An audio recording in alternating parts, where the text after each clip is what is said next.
Morning. जैसा कि आज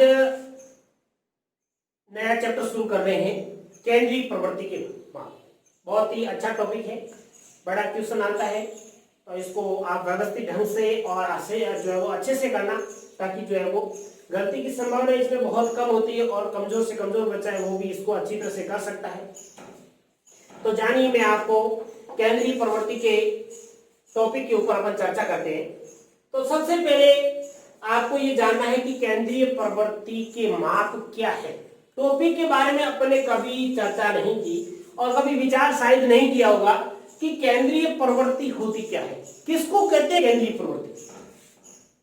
चलिए, केंद्रीय प्रवृत्ति की मैं आपको प्रवृत्ति को कहते हैं इंग्लिश में टेंडेंसी शब्द खूब सुना होगा। प्रवृत्ति थोड़ा सा जो है वो हिंदी जो है वो शब्द कम यूज के अंदर आता है, लेकिन जो टेंडेंसी है वो ज्यादा यूज में। टेंडेंसी का मतलब क्या होता है? बहुलता। ज्यादा आप बैठे और आपके आसपास में किसकी जो है वो बहुलता है। टेंडेंसी क्या है, कौन बैठा है, वो आपकी क्या है, प्रवृत्ति है, ज्यादा है।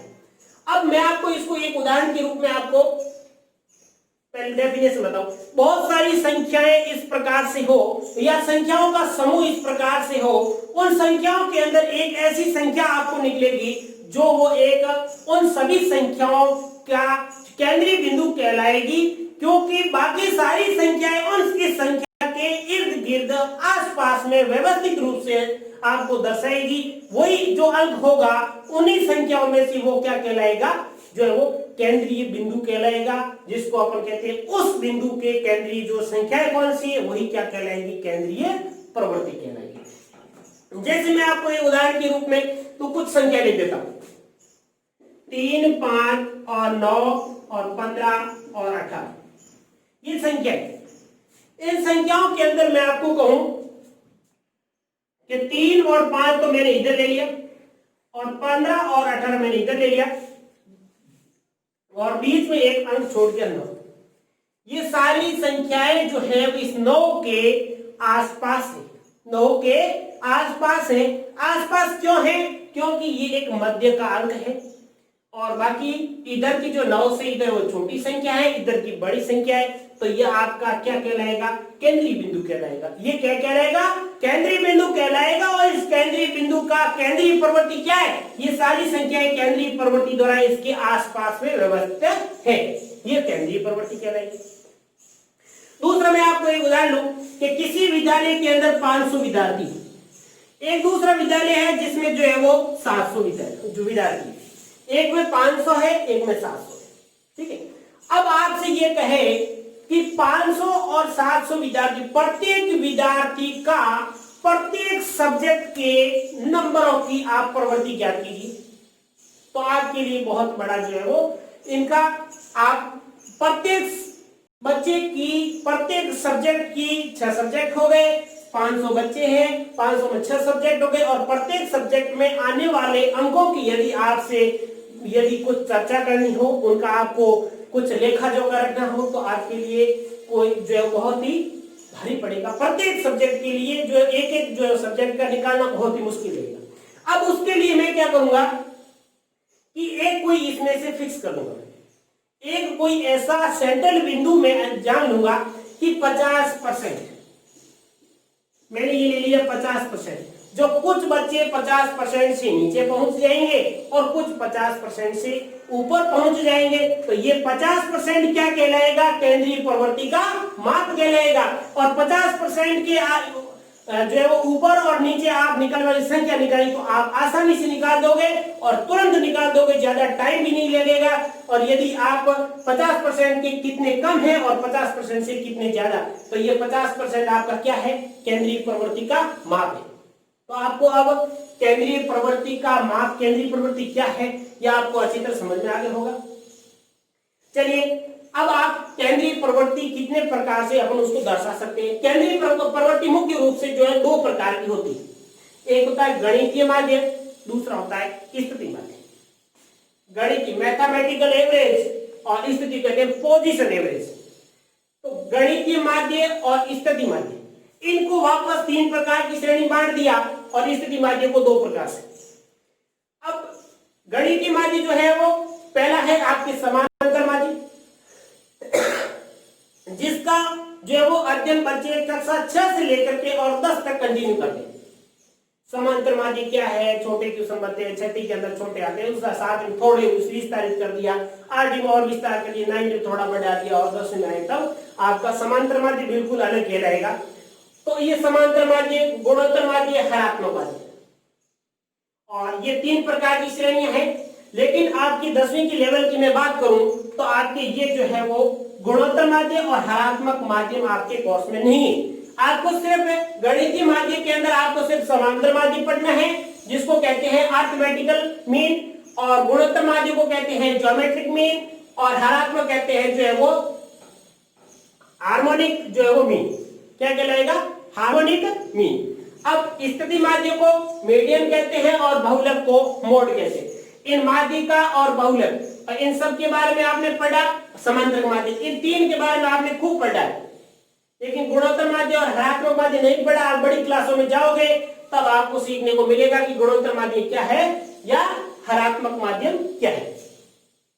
तो चलिए मैं आपको जो है वो सबसे पहले समांतर माध्य क्या होता है।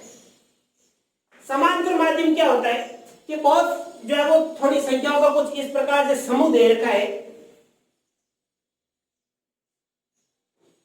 जैसे ये दे दिया आपको 1, 3, 5 और 7 और 9 ये संख्या दे।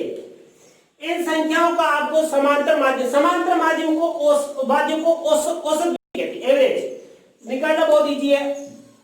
आप क्या करोगे, जो संख्याएं दे रखी है उसके बीच में प्लस लगा दो, और संख्याएं कितनी 1, 2, 3, 4, 5 का भाग दे दो, आपको इसका आंसर मिल जाएगा।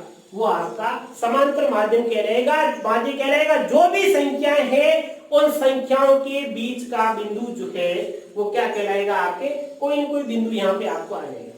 लेकिन वो आंसर हमेशा क्या होगा, सबसे छोटी संख्या आपकी 1 है और सबसे बड़ी संख्या 9 है, इन 9 के बीच में कोई भी आएगा। सबसे छोटी, ये समांतर माध्य की नहीं बात कर रहा हूं, माध्यिका, बहुलक, गुणोत्तर, हरात्मक, इन सब के अंदर जो है वो क्या होता है, छोटी संख्या और बड़ी संख्या के जो भी आंसर आएगा वो आपको उसके बीच में मिलेगा। तो ये आपका समांतर माध्य कहलाएगा, या इसको आप औसत कह सकते हो, एवरेज कह सकते हो, जो है वो कैसे भी कहो, ये आपका समांतर माध्य कहलाएगा। और समांतर माध्य की ज्ञात करने की कौन कौन सी मेथड है वो अपन आगे विस्तार से चर्चा करेंगे। चलिए गुणोत्तर माध्य क्या होता है, और गुणोत्तर माध्य की जो है वो मैं आपको डेफिनेशन द्वारा थोड़ा सा आपको बता देता हूँ। देखो गुणोत्तर माध्यम आपके व्याकरण की कोर्स में नहीं, लेकिन फिर भी मैंने सामने लिख दिया तो बच्चों के दिमाग में नहीं कि गुणोत्तर क्या होता है, हरात्मक क्या होता है। जो उनको समझने के अंदर साल भर 11वीं पहुंचेंगे तो साल भर लगेगा, इसलिए पहले बता देता हूँ। देखो गुणोत्तर माध्य क्या होता है, जैसे आपको मैं कहूँ कि कोई ब्याज के ऊपर पैसे उधार देता है, चक्रवर्ती ब्याज लगता है, तो वो चक्रवर्ती ब्याज की गणना उसकी गुणात्मक रूप से होती है। उसके गुणा, पहले 1 गुणा हुआ, 2 गुणा, 3 गुणा, ऐसे गुणात्मक रूप से उसका मान बढ़ जाता है, तो ये आपकी गुणोत्तर माध्य कहलाएगा। जनसंख्या की वृद्धि एक गुणोत्तर माध्य है, जनसंख्या की जो वृद्धि दर निकालते हैं वो दर गुणोत्तर माध्यम के द्वारा इस प्रकार से दर दर बढ़ती रहती है। फिर हरात्मक माध्यम का एक छोटा सा आपको मैं उदाहरण दूं कि जैसे जो एक रेलगाड़ी है, 3 घंटों के अंदर जो है वो 100 किलोमीटर चलती है, 3 घंटों के अंदर 100 किलोमीटर, बहुत ही जो है वो स्लो स्पीड से चल रही है। 3 घंटों के अंदर 100 किलोमीटर चलती है, तो वो 7 घंटों में कितने किलोमीटर चलेगी, जिसमें आपको क्या चाहिए, समय की जरूरत पड़ रही है, चाल की जरूरत पड़ रही है और दूरी की जरूरत। जब समय, चाल और दूरी इन तीनों का जब उपयोग होता है तो आप इस हरात्मक क्या आता है, समय, चाल और दूरी, समय, दूरी और चाल, इन तीनों का जब उपयोग होगा तो वो आपकी क्या कहलाएगी, हरात्मक। उनका जो निकल आता है तो वो हरात्मक माध्य कहलाता है। तो ये आपका हरात्मक माध्य होगा, आपको ज्यादा विस्तार से चर्चा करने की जरूरत नहीं है क्योंकि आपके लेवल में नहीं है। उसके बाद में माध्यिका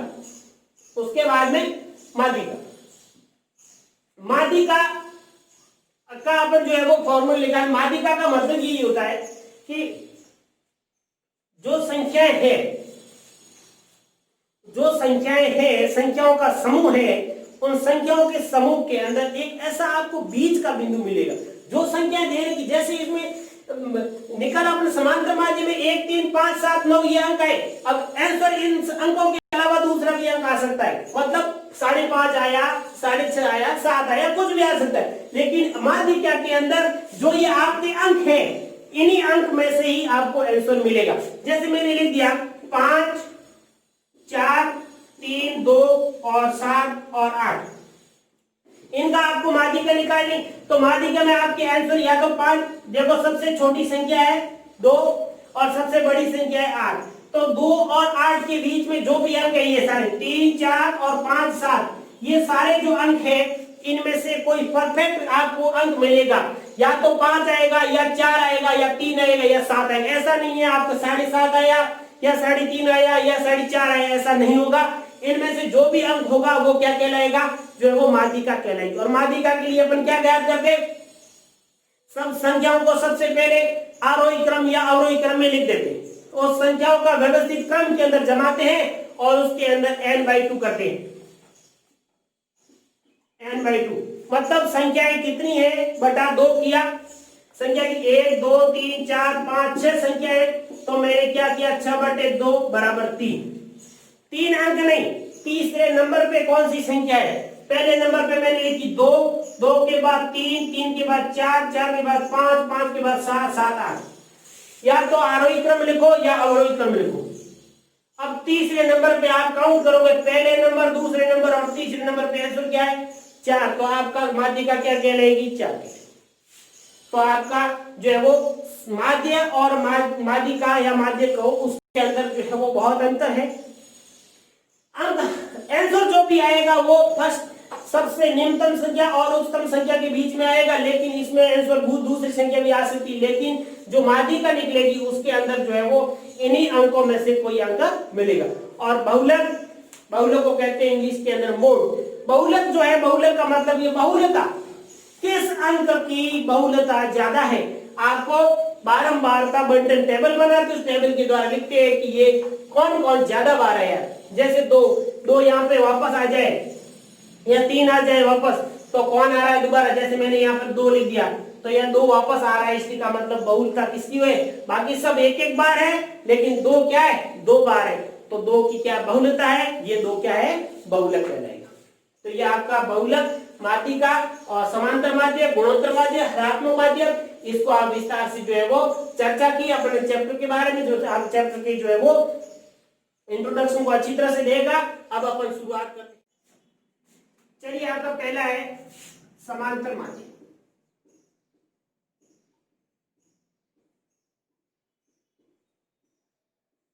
क्या है समांतर माध्य। अब समांतर माध्य का फॉर्मूला मैं आपको बता देता हूं। समांतर माध्यम का फॉर्मूला x बार, x के ऊपर बार का चिन्ह है, x बार का मतलब समांतर माध्य होता है x बार बराबर सिग्मा, सिग्मा xi बटा n, सिग्मा xi बटा n। अब यहाँ पे ये सिग्मा क्या है, सिग्मा का मतलब क्या होता है, सिग्मा यानी जोड़ना, क्या होता है जोड़ना। यहाँ पे एक चीज लिखी जाती है i बराबर 1 से लेकर के और n तक ऊपर लिखना, ये भी लिखना जरूरी, जोड़ना है। सिग्मा के अंदर i का मतलब i वहां पद है, i वहां पद है और जिसका जिक्र यहाँ करना बहुत ही जरूरी है। i बराबर 1 से लेकर के आपका जो मान शुरू हो रहे हैं वो 1 से लेकर के और अनंत तक जो भी जहां तक चलते हैं उन सबको आपको जोड़ना है, सबको आपको जोड़ना है। सिग्मा का मतलब जोड़ना, और किसको जोड़ना है, जो भी आपके पद आए हुए हैं i बराबर 1 से लेकर के n तक जो भी पद है उन सारे पदों को क्या करना, जोड़ना। ये सिग्मा, ये तो है आपके सतत श्रेणी।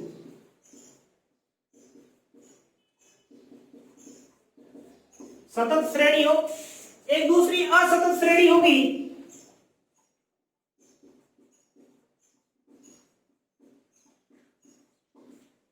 असतत श्रेणी, उसके लिए आपको बारंबार असतत श्रेणी, ये 2 फॉर्मूले हैं जो आप बारंबारता के अंदर जो है वो इसमें समांतर माध्यम के अंदर इनके बारे में अपन जो है वो जिक्र करेंगे। आप समांतर माध्यम के कौन कौन से क्वेश्चन आते हैं वो देखते हैं।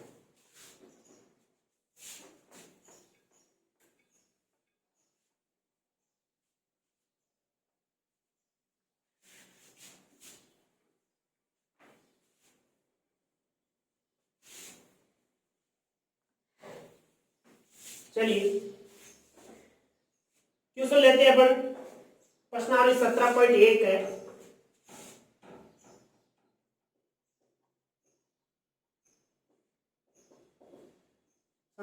का फर्स्ट क्वेश्चन है, क्या है देखिए। एक कक्षा के गणित विषय में 10 छात्रों के प्राप्तांक दे रखे, क्या दे रखे, 52, 75, 40, 70, 40, 70 और 43, 40, 43, 40, 65, 35, 65, 33 और 48, 52, 48 और 52, 75, 40, 70, 43, 40, 65, 33, 48, 52। तो समांतर माध्य ज्ञात कीजिए। क्या ज्ञात करना आपको, इन अंकों का आपको समांतर माध्य ज्ञात करना। तो आप लिखो समांतर माध्य,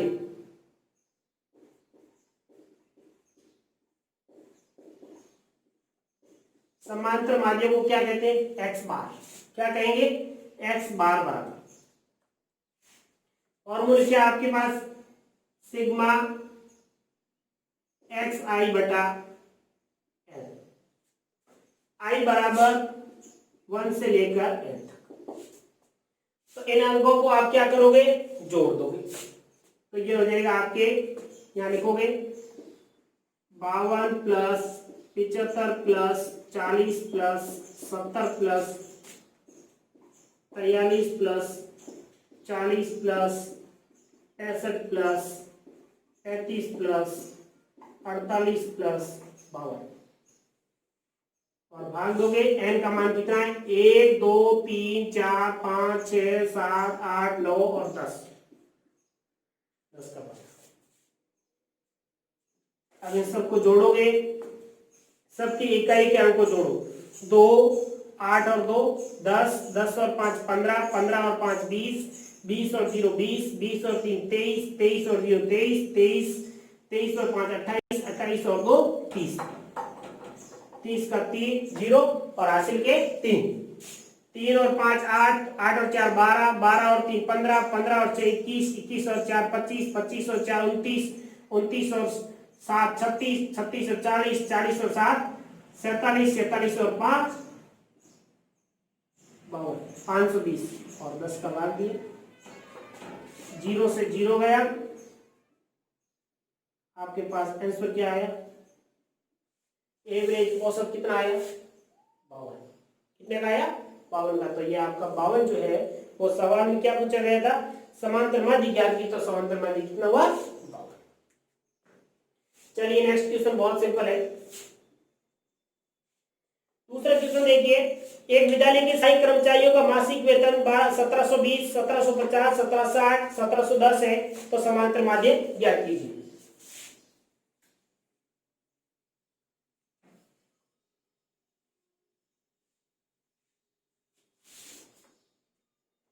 कितना दे रखा है, 1720, 1720, 1750, 1760 और 1710। 1720, 1750, 1760 और 1710 ये आपके पास अंक दे रखे हैं। इनका आपको क्या करना है, समांतर माध्य। बस ये समांतर माध्य ये फॉर्मूला और सिग्मा एक्स आई ये लिख दो। जो 1720 प्लस 1750 प्लस 1760 प्लस 1710, 1720, 1750, 1760, 1710 और एन का मान कितने कितने कर्मचारी, 1 2 3 और 4।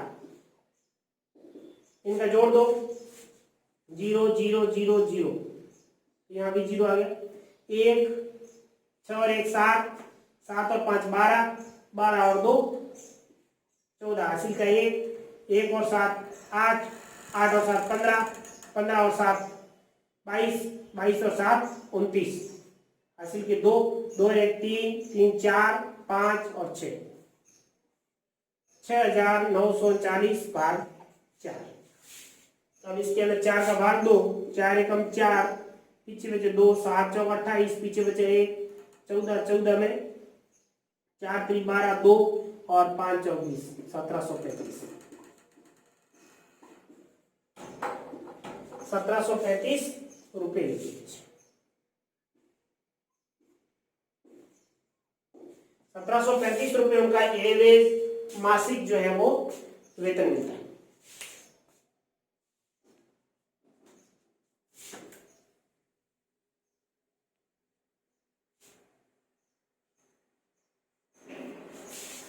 चलिए नेक्स्ट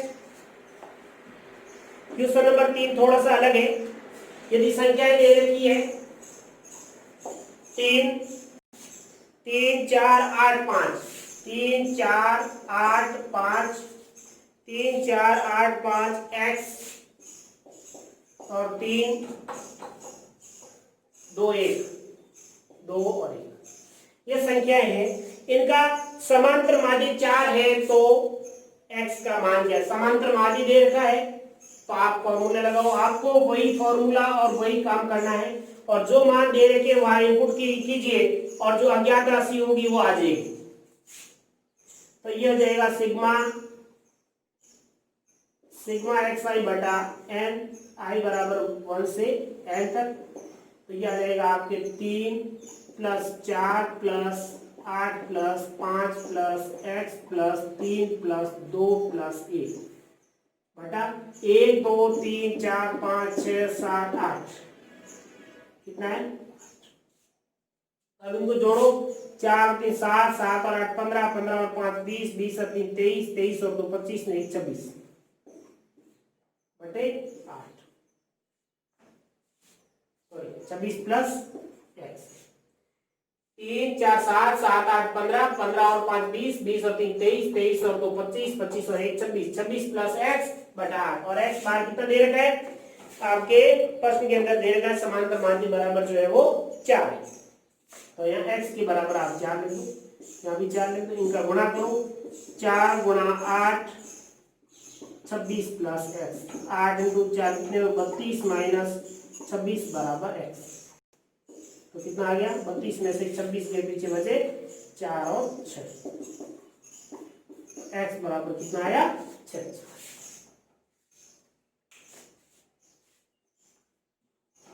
नेक्स्ट देखिए, एक क्रिकेट के खिलाड़ी ने 10 पारियों में क्रमशः रन बनाए, 3 रनों का औसत ज्ञात कीजिए।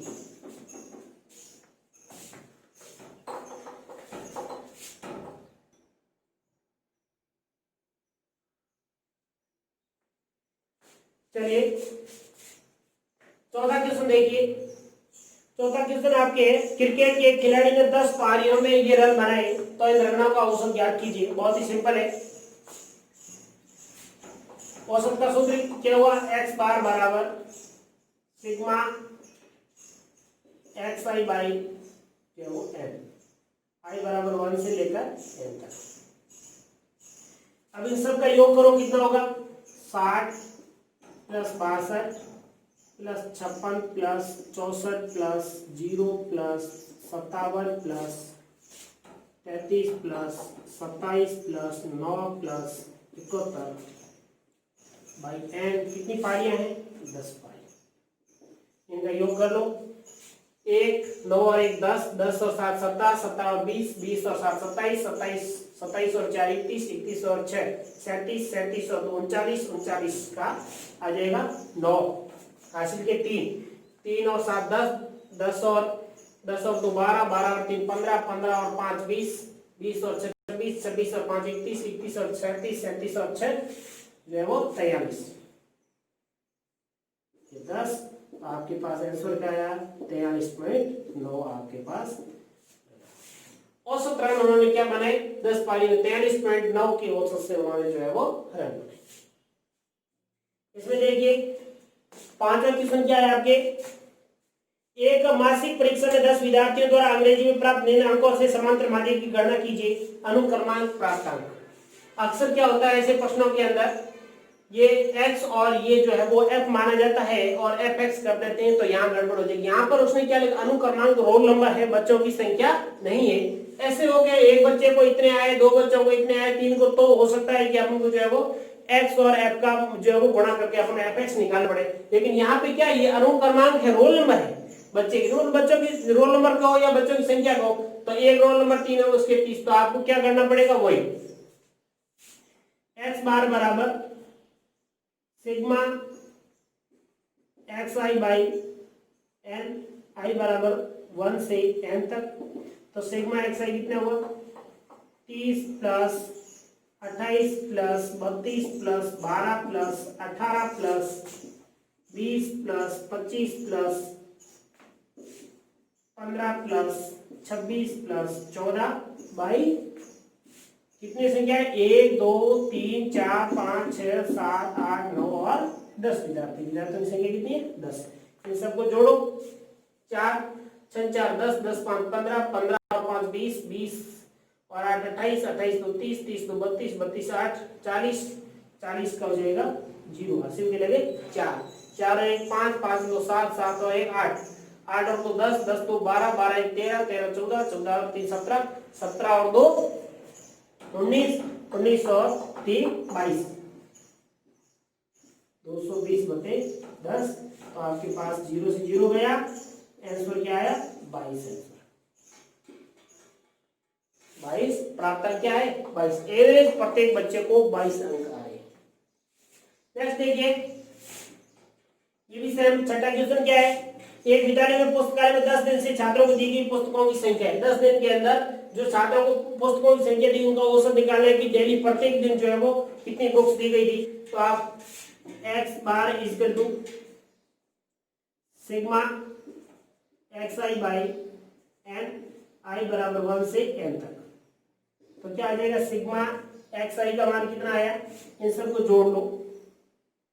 तो मैं यहाँ इनका योग ही लिख देता हूँ यहाँ डायरेक्ट, तो क्या होगा, 6 6 और 0 6 6 और 2 8 8 और 8 16 16 16 और 5 21 21 और 9 30 30 और 5 35 35 और 5 40 40 का 0, हासिल की 4 4 और 7 11 11 और 12 12 और 8 20 20 और 7 27 27 और 8 35 35 और 40 40 का 0 40 40 का वापस 0, हासिल के 4 4 4 8 8 और 2 10 10 और 4 4 और 4 8 8 और 3 11 11 और 5 16 16 और 4 20 20 और 2 22 22 और 3 25 25 और 4 29 29 और 4 33 33 और 37 37 और 3 40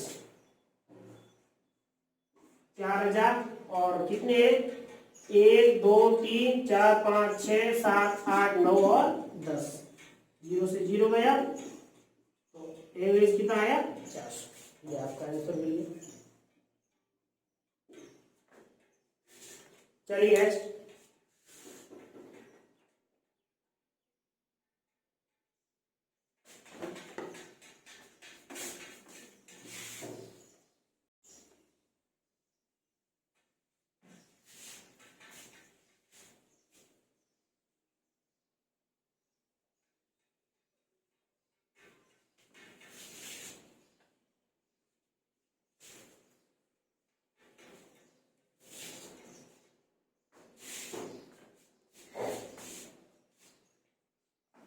नेक्स्ट देखिए क्वेश्चन नंबर 7 क्या है, एक कक्षा ए के 25 छात्रों का औसत भार 51, जबकि बी कक्षा के 35 छात्रों का औसत भार 55 किलोग्राम है। इस कक्षा के कुल 60 छात्रों का औसत भार की गणना कीजिए। सबसे पहले ए के 25 छात्रों का औसत भार,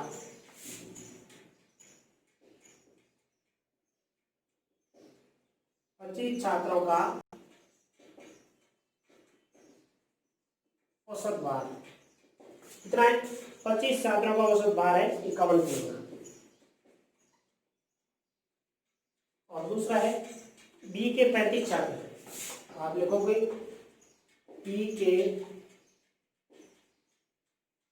35 छात्रों का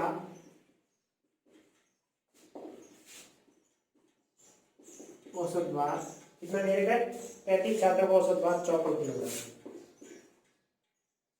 तो टोटल कितना हुआ कुल भार? तो यहाँ क्या लिखोगे? कुल भार बराबर 51 गुणा 25 और इसका आ जाएगा 54। इसका भी कुल भार कितना आ जाएगा? ये आ जाएगा आपके 35 छात्र है तो ये हो जाएगा आपके 35 इंटू 54, इनका जो गुना है। औसत भार 51 किलोग्राम है तो टोटल 25 छात्रों का कितना होगा? वो टोटल भार आ गया। और 35 छात्रों का ये है तो टोटल जो है इनका गुणा करेंगे आ जाएगा 25 का 5 80 के 2 5 5 125 और 127 1275 kg।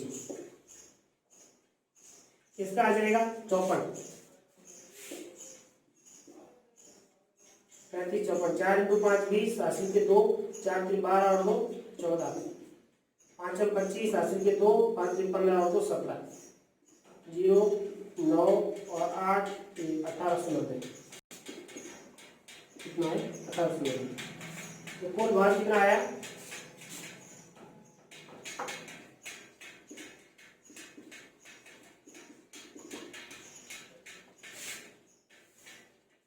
कुल भार आपके आ गया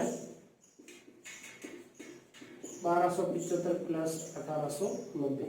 इनको जोड़ लो, ये हो जाएंगे आपके 5 9 और 16 हासिल का 1 और 8 9 9 और 11 हासिल का 1 और 1 3 3000 जो है वो 3165। तो आप लिखोगे 60 छात्रों का भार 3165 kg। 3165 kg।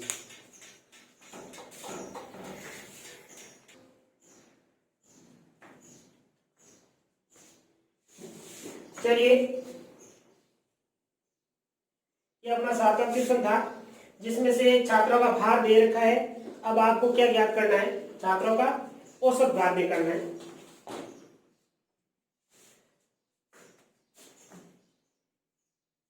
तो आप लिखोगे औसत भार बराबर कुल क्या है? भार है। इस कुल भार या इसको लिख दो आप सिग्मा XI बटा N। कुल भार कितना है?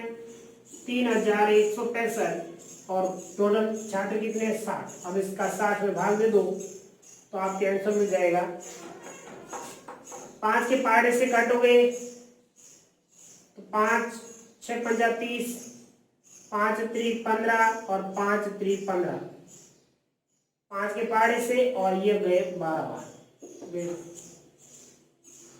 633 बटे 12। अब इसमें भाग देकर के 5 देखो आप, ऐसे सीधा समझ में नहीं आता, ऐसे तो भाग 12 इंटू 5 कितने में 60 पीछे 3 का ये उतर गया 33 12 गुना 24 पीछे बचे 9 पॉइंट लगाया 0 90 12 इंटू 7 84 पीछे बचे 6 12 इंटू 5 60 कितने 52.75।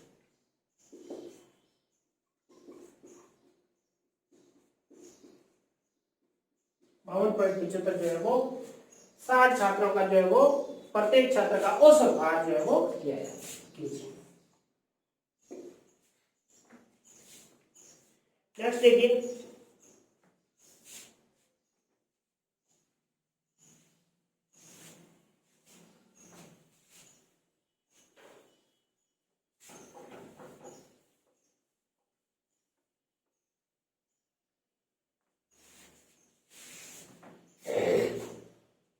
क्वेश्चन नंबर 8 देखिए, 5 संख्याओं का औसत 18।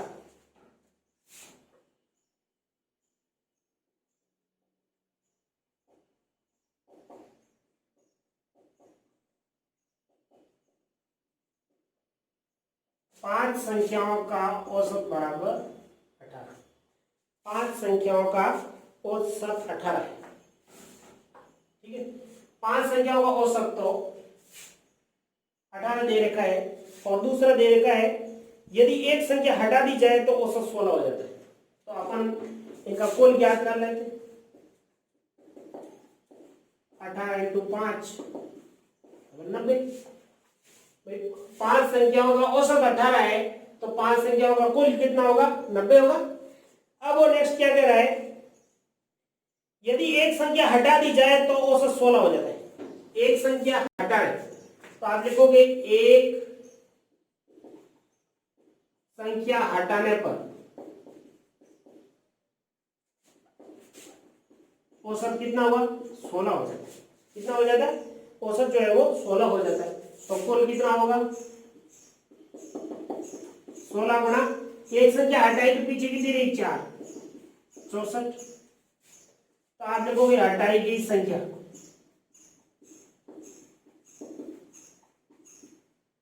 हटाई गई संख्या बराबर 90 माइनस 64। 90 में से 64 माइनस करोगे पीछे कितनी आ जाएगी? 10 में से 6 के पीछे 4 के पीछे 6 और इधर 8, 8 में से 2 के पीछे 26।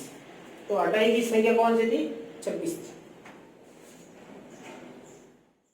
नेक्स्ट देखिए क्वेश्चन नंबर 9। 9 क्या है कि 13 संख्याओं का माध्य 24 है।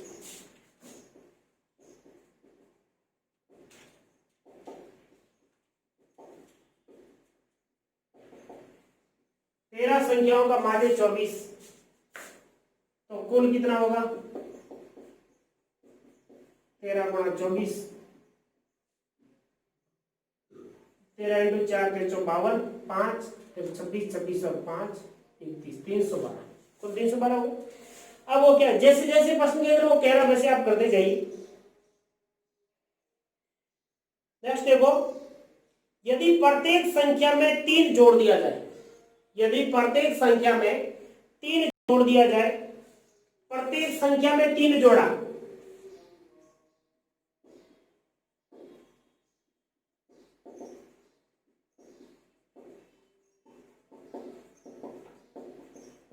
प्रत्येक संख्या में 3 जोड़ने पर कुल कितना होगा? 13 संख्या है और प्रत्येक में 3 जोड़ा, कितना जोड़ा? 39। तो कुल कितना होगा? कुल बराबर 312 प्लस 39, 312 प्लस 39। अब इसका औसत निकालो। अब वो क्या कह रहा है, तो नए माध्यम में क्या परिवर्तन आएगा?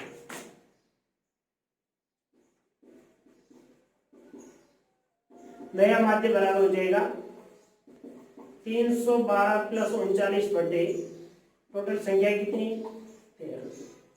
9 और 2 11, 80 का 1, 3 और 1 4, 4 और 1 5 और 3, 351 बटे 13। भाग दिया, 13 एकम 13, 13 दूनी 26,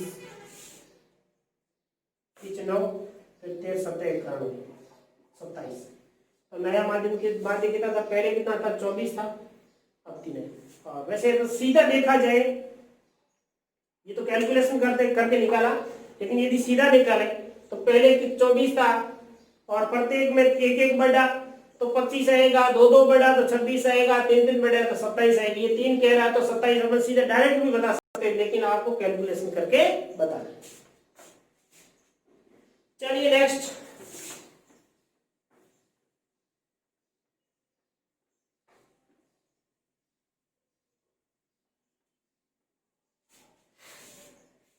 लास्ट क्वेश्चन है इस प्रश्नावली का।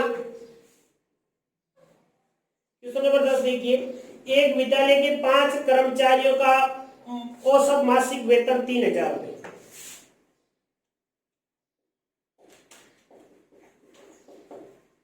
5 कर्मचारियों का औसत मासिक वेतन कितना है? 3000। तो कुल कितना होगा? 5 कर्मचारियों का कुल वेतन 3000 गुणा 5 बराबर कितना हुआ? 15,000। 15,000। अब वो क्या कह रहा है एक कर्मचारी के सेवानिवृत्त होने पर शेष कर्मचारियों का औसत मासिक वेतन 3200 रुपये हो जाता है। एक सेवानिवृत्त होने पर, एक कर्मचारी सेवानिवृत्त होने पर पीछे कर्मचारी कितने रहेंगे? 4 रहेंगे। कुल कितना होगा? 4 गुणा और मास औसत कितना हो जाता है? 3200 रुपये हो जाता है। तो 4 दूनी 8, 4 3 12, 12,800 कितना हुआ? 12,800। अब वो पूछ रहा है सेवानिवृत्ति से, तो सेवानिवृत्त कर्मचारी का सेवानिवृत्ति के समय उसका कितना वेतन? तो आप लिखोगे सेवानिवृत्त कर्मचारी का वेतन बराबर कितना? 15,000 माइनस 12,800 कितना हो जाएगा? 13, 3,000, 2,000 और 200, 2,200 रुपये उसका सेवानिवृत्ति के समय उसका वेतन था। ये आपके प्रश्नावली जो है वो 5.1 के 10 क्वेश्चन हो गए। अब नेक्स्ट अपन चलते हैं प्रश्नावली 15 जो है वो इसके 17.2 के अंदर जो है वो आपके असतत जो है वो संख्याओं का जो है वो औसत और या समांतर माध्य कैसे निकालते हैं वो देखते हैं।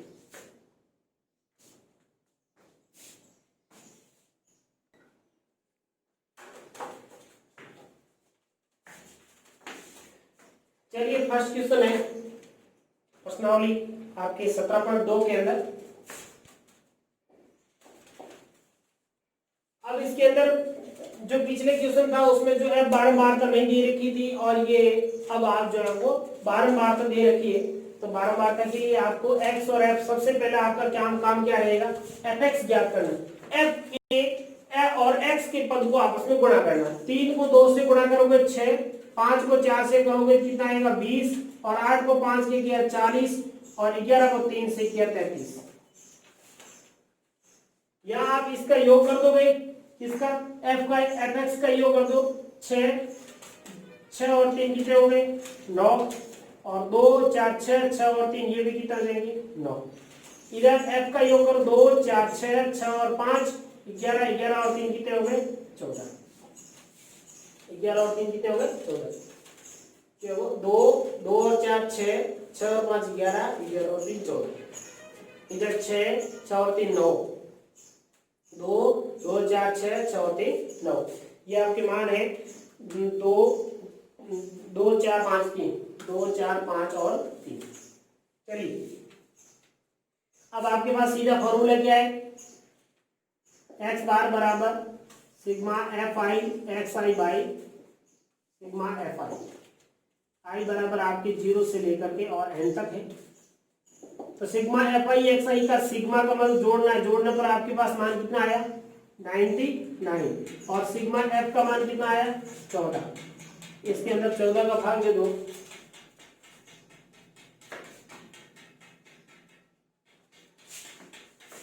तो ये आपके आ जाए 99 के अंदर जो है वो 99 में आप 14 से विभाजित करोगे तो कितना हो जाएगा? 14.70, 14 84 और 14 58, 14 और 7 बार गए। पीछे कितने बचे? 7 बार 98, और पीछे बच गए 1 में भाग टूट गया तो 10 में भी नहीं जा रहा है, तो एक 0 लगाने के बाद में जो होगा तो वापस 7 बार गया। तो ये आ जाएगा 7.07 आपके। एफ की एन का एफ एक्स ज्ञात करो। एफ और एफ दोनों दे रखा है। 2 × 1 करोगे 2 आएगा, 5 × 5 कितना आएगा? 25 आएगा, 7 × 4 कितना आएगा? 28 आएगा, 9 × 7 कितना आएगा? 63, और 11 × 3 33। अब इनका सिग्मा एफ एक्स कर दो, जोड़ दो। जोड़ोगे 2 और 5 7, 7 और 8 15, 15 और 3 18, 18 और 3 21, 80 के 2 और 3 5, 5 और 6 11, 11 और 2 13, 13 और 2 15, 151। इधर 1 और 5 6 6 4 10, 10 7 17, 17 और 3 20, 151। अब वापस एक्स बार बराबर sigma F I X I बटा सिग्मा एफ आई बराबर 1 से लेकर के और एन तक। Sigma F I X I का मान कितना है 151 और सिग्मा एफ का मान कितना है 20। 151 में 20 का भाग दे दो, कितने बार जाएगा 20 का 20 एकम 20, 20 का जाएगा 7 बार 140, फिर पॉइंट लगाया 140, पीछे रहे 11, 11 जीरो लगा 110, 110 वापस 5 बार गया, 5 बार 20 इंटू 5 100, वापस 10 रहे 5 बार, तो आपका आंसर कितना आएगा 7.55। चलिए नेक्स्ट।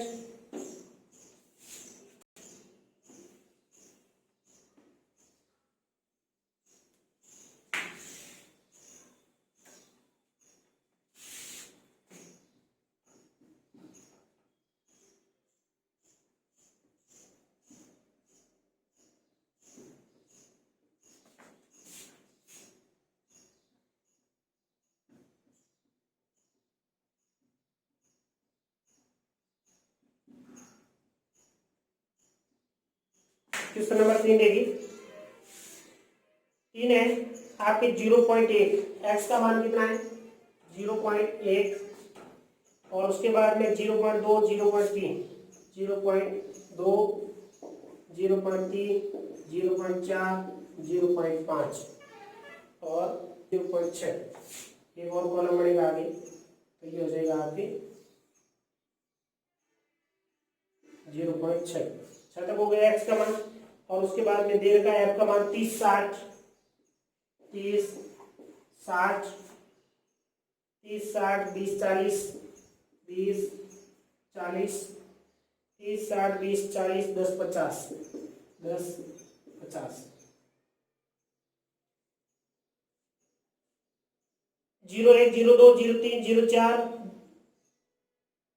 और 05 और 06 और इसके 30, 60, 20, 40 और 10 और 50, ये क्वेश्चन है। अब इनका सबसे पहले आपको क्या ज्ञात करना पड़ेगा, एफ एक्स ज्ञात कर लो। 30 इंटू 1 करोगे कितना आ जाएगा 30 इंटू 1, 30 क्या है, एक संख्या के बाद पॉइंट कितना आ गया 3। 60 इंटू 2 करोगे 120 आएगा, पॉइंट एक संख्या के बाद 12 और 20 को 3 से किया 60, 60 का एक संख्या के बाद पॉइंट 6, 40 का कितना हो जाएगा 160 और ये एक संख्या के बाद 16, 10 का 5 के 50, एक के बाद 5, 50 का 6 30, 300 और एक संख्या के बाद तो आया 30। ये इनके एफ एक्स का मान क्या है। अब इनका योग कर लो, इनका योग करो 3 बार 3 और 2 5, 5 और 6 11, 11 और 6 17, 17 और 5 22 और 22 और 22 का 2 हासिल के 2, 2 और 1 जो 3 और 2 5, 5 और 1 6, 6 और 1 7, कितना आया 72। और इनका एफ का मान करेंगे तो कितना आ जाएगा 0, 5 और 1 6, 6 और 4 10, 10 और 2 12, 12 और 4 18, 18 और 3 21। सिग्मा एफ का मान कितना आएगा 210 और एफ एक्स का मान कितना आएगा 72। अब आप एक्स बार बराबर निकालो sigma F I X I बटा sigma F I. F I X I कितना है, sigma F I X I 72 और सिग्मा एफ का मान कितना है, सिग्मा एफ का मान आपके 210। 72 के अंदर 210 से विभाजित करोगे तो आपको आंसर मिलेगा। ठीक है, अब नेक्स्ट देखिए क्वेश्चन नंबर, तो ये हो गया आपके 3 और ये क्वेश्चन नंबर हो गया आपके 4। 4 नंबर देखो 0 1 0 3, पहले 0 1 फिर 0 3 और 0 5 0 7 0 5 0 7 और 0.89। 0 1 0 3 0 5 0 7 0 8 9 और ये आ जाएगा 7 8 7 8 फिर 10 7 8 और 10 और 15 10 15 और 10। सबसे पहले आपका क्या काम क्या रहेगा, एफ ज्ञात करना। चलिए एफ ज्ञात कीजिए। 7 एकम 7, 7 एकम 7 7 और ये रहेगा 0.7।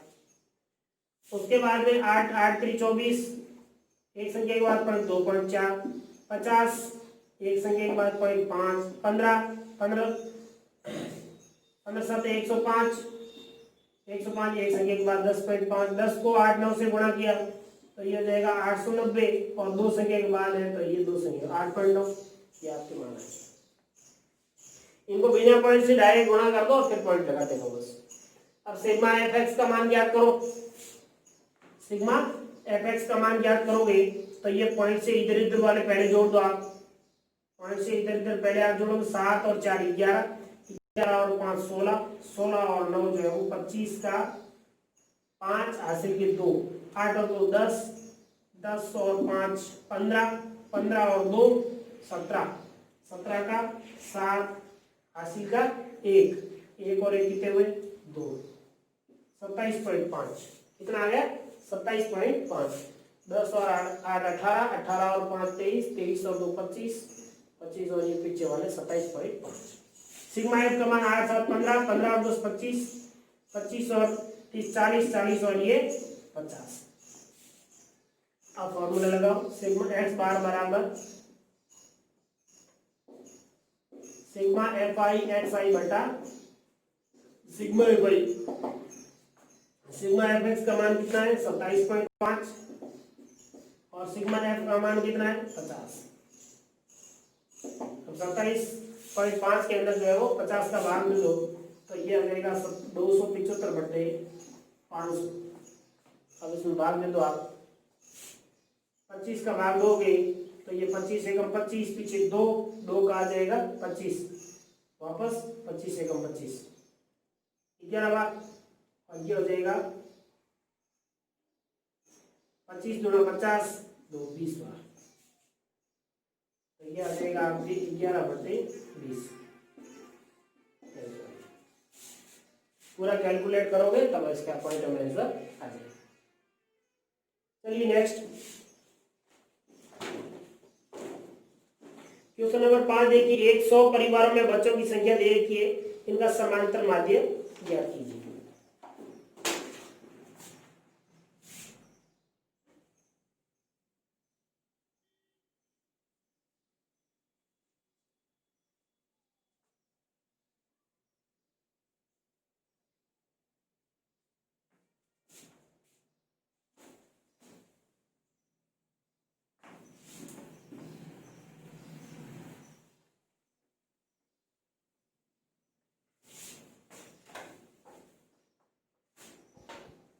चलिए क्वेश्चन नंबर 5। क्वेश्चन नंबर 5 देखिए। 100 परिवार में बच्चों की संख्या दे रखी है।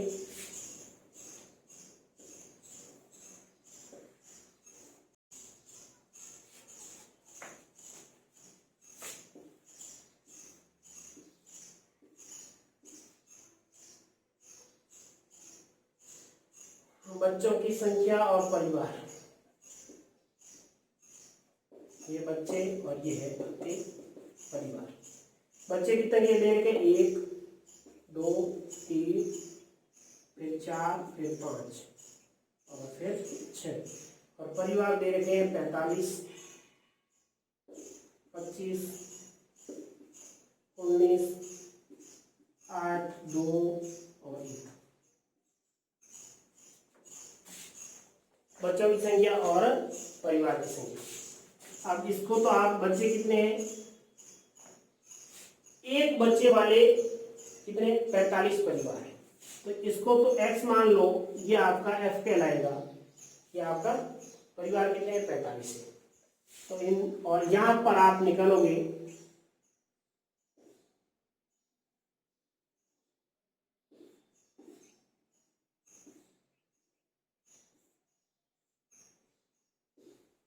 एफ एक्स कितना होगा 45 को 1 से गुणा किया 45 है, 25 को 2 से गुणा किया 50 है, 19 को 3 के से गुणा किया 57, 8 × 4 32 और 5 × 2 10 और 6 एकम 6। 6 2 8 8 और 7 15 15 और 5 20 हासिल के 2 2 और 1 3 3 3 और 3 6 6 5 11 11 और 5 16 16 और 4 30। एफएक्स का मान कितना है 200। सिग्मा एक्स का मान 45 45 5 5 10 10 और 9 जो है वो 19 19 और ये हो जाएगा 27 27 और 28 2 30 हासिल के 3 3 और 4 7 7 और 2 9 9 और 1 10। एक्स बार बराबर हो जाएगा आपके sigma F I X I by sigma F I X I का मान कितना है 200 और सिग्मा एफ का मान कितना है 100। औसत कितना है 2। औसत कितना आया 2। ये आपके क्वेश्चन 5 हो गए।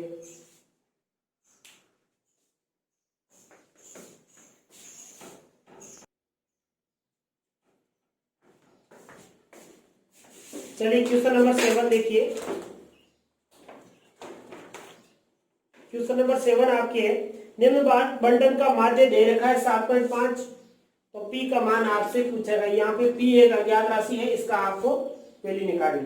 तो चलिए अपन प्रोसेस को उसके अकॉर्डिंग क्या करते हैं fx निकालते हैं। fx क्या होगी 6 × 3 कितने हुए 18 8 × 5 कितने हुए 40 15 × 7 कितने हुए 105 और 9 × p कितना हुआ 9p और 11 × 8 कितने हुए 88 और 13 × 4 कितने हुए 52। अब इनका आप योग कर लो और इसका भी योग करिए। इसको योग कर 6 और 8 14 14 और 15 कितने हुए 29 29 और 8 कितने हुए 37 37 और 4 41 तो 41 प्लस p होगा ये। और ये आपके होगा 8 8 और 5 13 13 और 8 21 21 और 2 23 23 का 3 हासिल के 2 2 और 5 7 7 और 8 15 15 और 4 19 19 और 1 20 20 का 0 हासिल के 2 2 और 1 कितने हुए 3 तो 303 प्लस 9p हो गया। अब फॉर्मूला लगाओ x बार बराबर sigma F I X I बटा sigma F I X I का मान कितना आया 303 प्लस 9p और सिग्मा एफ आई का मान कितना आया 41 प्लस p और x बार का मान कितना है 7.5। अब आप इसको कैलकुलेट करो 7.5 ये हो जाएगा 41 प्लस p बराबर ये हो जाएगा 303 प्लस 9p। इसको गुणा करोगे तो ये हो जाएगा 7.5 इंटू 41 प्लस 7.5 p बराबर 303 प्लस 9p। अब 7.5 को जो है वो 41 से गुणा करो कर लो 7.5 इसको मैं 41 से गुणा करता हूँ तो ये 5 और ये 7 4 20 हासिल के 2 और 7 चौक 28 28 और 2 30 5 7 0 3 एक के बाद 307.5 और माइनस 303 और ये हो जाएगा 9p माइनस 7.5p। 9 में से 7.5 के पीछे कितने 1.5p और ये आ जाएगा 307 में से आप 303 माइनस करो तो ये हो जाएगा 5 7 7 में से 3 के पीछे 4 4.5 की तरह 4.5 तो p बराबर कितना आएगा 4.5 बटे 1.5 15 15 45 p बराबर कितना आया 3। तो यहाँ पे p की वैल्यू कितनी होगी 3। p की वैल्यू आ गई। अच्छा क्वेश्चन है नेक्स्ट देखिए क्वेश्चन नंबर 8 इस चैप्टर का ये लास्ट क्वेश्चन है। इसमें भी माध्य दे रखा है, दोनों ही बहुत अच्छे क्वेश्चन है। x बार बराबर दे रखा है, आप यहाँ पे fx ज्ञात कीजिए, इसको करोगे 0 आ जाएगा। यहाँ पे दोनों ही ज्ञात है तो यहाँ x और y मान लो तो तो इसको 1 से x से गुणा किया x आया, 2 को y से गुणा किया 2y हुआ, 25 को 3 से किया 75 हुआ, 10 को 4 किया 40 किया, 5 के से किया 25। ये आपका जो योग है वो योग नहीं दे रखा है, इतना ही दे रखा है, ठीक है ना। योग जो आपका ये 200 हो रहा है और 1 पॉइंट जो है वो इसका 1.46 है, 46 सॉरी, ये 1.46। चलिए क्या इसमें देखो, एक तो 200 हो गया, तो एक तो आपकी क्या हुआ, देखो इन सबको जोड़ दो, इनका योग आ रहा है, इन सबको जोड़ दो, जोड़ोगे क्या आएगा, देखो 46 और बाकी वाले सब जोड़ दो, सिर्फ y के x और y के अलावा इनको जोड़ोगे तो 5। एक तो आपके फर्स्ट कंडीशन ये बनेगी कि 46 plus x plus y plus 25 plus 10 plus 5 बराबर 200, ये कंडीशन बनेगी। इनका योग जब 200 दे रखा है और आपके अकॉर्डिंग इनका योग ये आता है, तो इनको जोड़ दो अब, 5 और 10 15, 15 और ये 40, 40 और ये 40 जो है वो ये हो जाएंगे 86, 86 प्लस x प्लस y बराबर 200, x प्लस y बराबर आ जाएगा 200 माइनस 86, x प्लस y बराबर कितना आ जाएगा, 200 में से 86 गए 114। तो आपके ये फर्स्ट कंडीशन क्या है, फर्स्ट कंडीशन आपके ये आ गई। देखिए सेकंड कंडीशन क्या है, सेकंड कंडीशन वही अपन फॉर्मूला लगा हुआ x बार का, और sigma F I X I by sigma F आई, और sigma F I X I का मान कितना आया, इनका सिग्मा एफ एक्स का मान कितना आ रहा है, इन सबको जोड़ दो, जोड़ोगे तो कितना हो जाएगा, ये 25 25 और ये 100 140, 140 plus 140 plus x plus 2y, ये आया इनका योग। तो ये आ जाएगा आपके सिग्मा एक्स बार का मान कितना देगा 1.46, और इसका sigma F I X I का मान आया 140 प्लस x प्लस 2y बटा सिग्मा एफ आई का मान कितना आया 200। तो इससे एक इक्वेशन बन जाएगी, और फिर दोनों इक्वेशन से x और y की वैल्यू निकाल दोगे आप, इससे गुणा कर दो तो ये हो जाएगा 200 गुणा 1.46 बराबर ये हो जाएगा 140 प्लस बराबर x plus 2y, x plus 2y समीकरण नंबर 2। अब समीकरण 1 व 2 से, समीकरण 1 व 2 से, समीकरण 1 क्या है, एक तो है x प्लस वाई बराबर 114 और दूसरी है x प्लस 2y बराबर 152। माइनस माइनस माइनस ये आपस में कट गए, ये minus Y equal to minus 114 में से 52 गए, तो ये पीछे रह जाएंगे, ये माइनस में रहेगा क्योंकि माइनस का 152 है, और माइनस 14 गए पीछे 12, 12 में से 4 गए पीछे 12 में से 4 गए पीछे 8, और ये रह जाएंगे आपके 4, 4 में से 3 38, माइनस के 38। तो y पर माइनस माइनस कर दिया, y बराबर कितना आ गया 38। अब ये मान किसी भी समीकरण में रख दो तो ये हो जाएगा x प्लस वाई बराबर 114, y बराबर 38 रखा, x प्लस 38 बराबर 114, और तो x बराबर 114 माइनस 38, तो x बराबर कितना आ गया, 114 में से 38 माइनस किया तो 14, 14 में से 8 के पीछे 6, और इधर रह जाएगा 0, और 0 में से जो है वो 10, 10 में से 3 के पीछे रह जाएगा आपके 7, 76, ये रह जाएंगे 76। तो x का मान कितना आया 76 आया, और y का मान आपके 38 आया। ये आपकी चैप्टर कंप्लीट हो गया है, जो है वो 17.2। नेक्स्ट जो है वो अपना अगली क्लास में अगला टॉपिक करेंगे। Thank you.